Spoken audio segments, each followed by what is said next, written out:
This is a capital E. This is a lowercase e. Hi guys.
The letter sounds, we can show you how.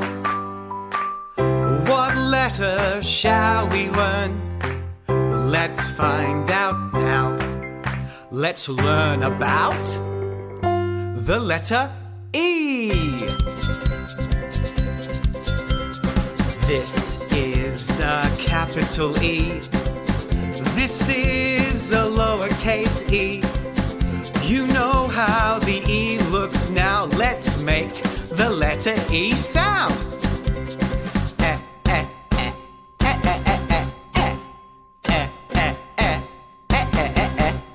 Yes!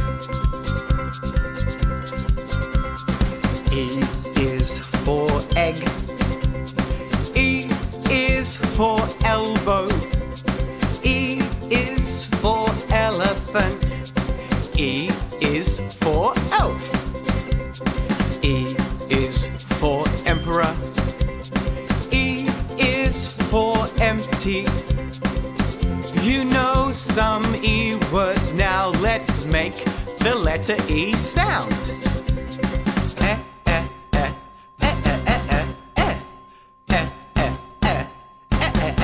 Your turn.